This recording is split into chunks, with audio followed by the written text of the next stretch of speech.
So guys, the level of insensitivity of this government has reached an alarming level. Listen to what Rufai got to say. So for me, the part I cannot understand is the insensitivity of the government. Yes, First Lady Oluremi Tinubu made a statement. But I expected President Tinubu to be able to talk about that when he had the chance yesterday. Again, he missed the chance, just like President Tinubu did with his January Day speech. President Tinubu has been missing the chance too much to connect with Nigerians at their lowest ebb. And I'm sure President Tinubu forgets that he is the chief mourner and the father that is supposed to be there for the Nigerian people. He was in Imo yesterday talking about other things, but he never spared a thought for the victims of the kidnap and Abena. That's the height of insensitivity. That's the height of insensitivity. You can imagine the president went to Imo amidst Nigerians languishing at the hands of their captors. Honestly, this government is very insensitive. Listen for that to what Rufai said about all this. I mean, he is bold and he remains fearless. So for me, the part I cannot understand is the insensitivity of the government. Yes, First Lady Oluremi Tinubu made a statement. But I expected President Tinubu to be able to talk about that when he had the chance yesterday. Again, he missed the chance, just like President Tinubu did with his January Day speech. President Tinubu has been missing the chance too much to connect with Nigerians at their lowest ebb. And I'm sure President Tinubu forgets that he is the chief mourner and the father that is supposed to be there for the Nigerian people. He was in Imo yesterday talking about other things, but he never spared a thought for the victims of the kidnap and Abena. That's the height of insensitivity. Because if a leader doesn't spare a thought for people affected in the country, then it shows that there is no level of thing you say here that will be able to bring them back. So that's another opportunity missed. And a speechwriter should do better. Secondly, the insensitivity of the security agencies. A police spokesperson said something yesterday, that Nigerians should not cry more than the bereaved. That's the height of insensitivity. If there is no bereavement, there will be no tears. But the fact that people are crying is that there's a bereavement. And for good measure, that police spokesperson should try to put himself in the shoes of Alhaji Kadrea. That his only offense is that he was able to build a house with his hard-earned resource. And the government cannot provide security for him, as stated in Section 14 of Section 2 of the Constitution. So, when we talk, we should be careful as security agents. 3, the police IG says, yes, we have put a comprehensive plan in place. We want to see how implementable that comprehensive plan is in place. You need to feed people with information. Yes, we've been able to debunk the story that there was no 700 million ransom as reported. But when you don't give the media proper information, lies will envelop the space. That's what's happening. The only reason why we can debunk that story is that Ferdinand Duhoroha went there, was able to liaise with the family, and he got concrete information. So, this is a recurring matter. This is a matter that the police ought to be briefing from time to time. The 4th point is about psychosocial support to the family members. How much can we get psychosocial support? Because they are in a very distraught place as we speak. Nobody wants their family members to be in harm's way. And look at the Rio family too. That man is crying in pain out because his country has failed him. And this is a lawyer that knows the Constitution. So where's the psychosocial support for these people? Does the police even have a veritable arm of psychosocial support?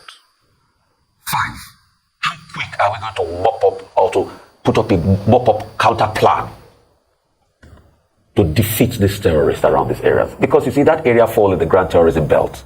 Wari is bordered by Niger and Kaduna. The big influx of the terrorists always normally coming through that area. 6, as regards the Minister of Information and Fundamental of Communication, making the point as regards the fact that they are not using the need he had done. What they need to do now is what I call a data handshake. What access do the security forces have to the need database? How is it stored? How can it be totally deployed to be able to be used for intelligence and for tracking in cases like this. So rather than complain, can he also sound the note of warning for a proper functional data handshake across the security and the various data sets we have in the country? I rest my case. A very sad one this morning, and unfortunately, this happened over a week ago, according to reports, 7th of January. And a week and 2 days afterwards, the police are still coming to say that they're trying to contain the situation. A number of things. Unfortunately and sadly, Nabiha Akajia was not the only person killed. A 13-year-old daughter of the Ario family, Folorunso Ario, was also killed, and her body dumped by the wayside for her parents or her family members to identify and bury. She was kidnapped alongside 3 of her siblings and their mom. Her mom was released, and then calls were made, and in the same fashion, almost like a playbook, as with the Alcadria family, she was also killed because of the delay in raising ransom money.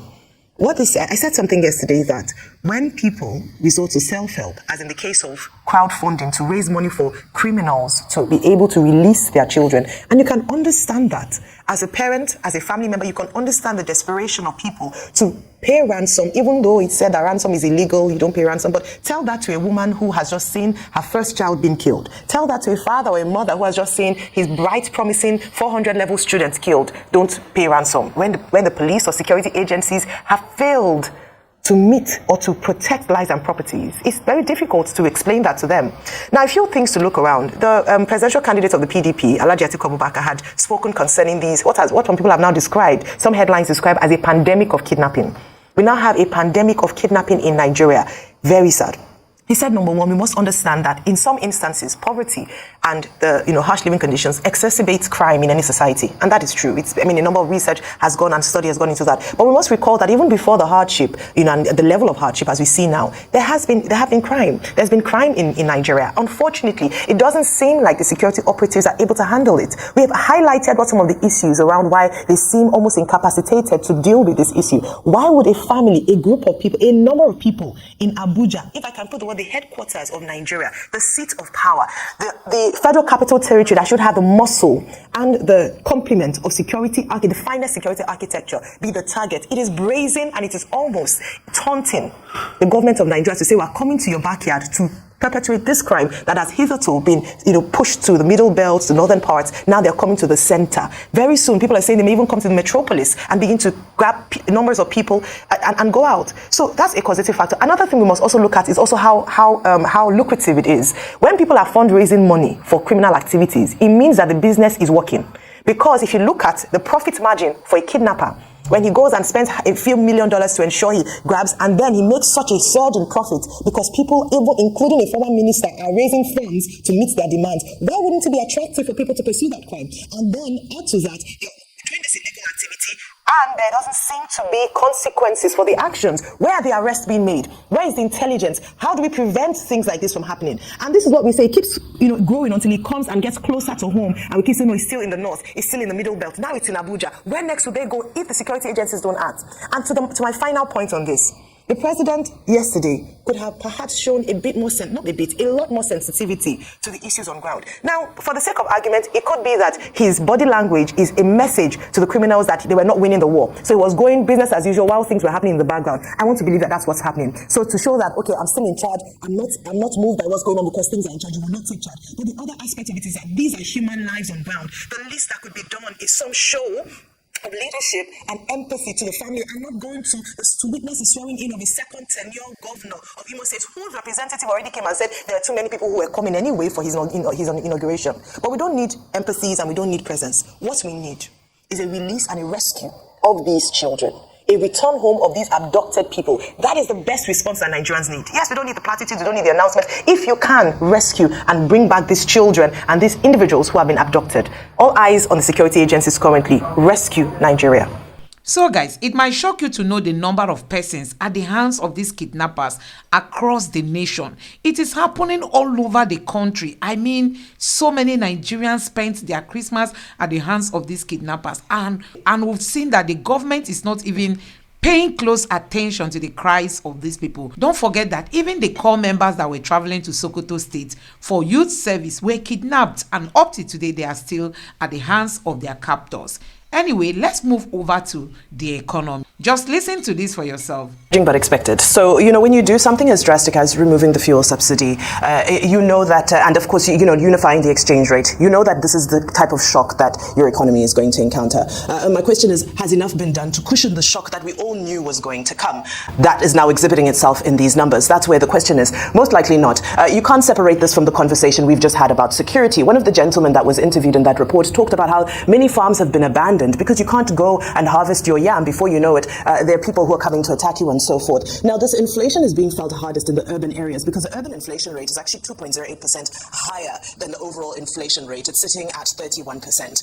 So people in the cities are feeling this, in the most difficult possible way. Bring in energy costs, bring in healthcare, bring in all of the factors. And it continues to rise. Of course, we do know that the central bank and Mr. Cardoso have committed to fighting inflation as their priority, their number one agenda. But the question, again, is when you do something as removing a fuel subsidy, when you do something as drastic as unifying an exchange rate, how do you do those things without ensuring that all the necessary mechanisms will be implemented to counter the shock that we all knew was going to come? Subsidy removed. That was how simple it was to remove this subsidy. Today, they're asking Nigerians to be patient while we watch our politicians cruising live across the nation. How long are we going to be this patient?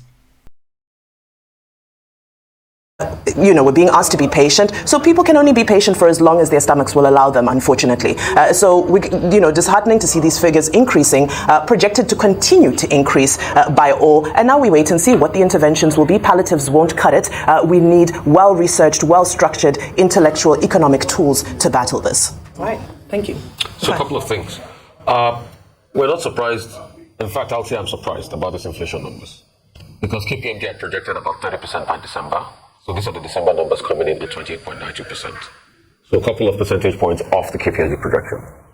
What is causing inflation in Nigeria? Number one, government reckless spending. Because government was reckless post-COVID, and even this administration, because in the last 6 months, this administration has spent over 7.3 trillion. What this administration have used that money for, I don't know. Maybe they might come out and tell me afterwards.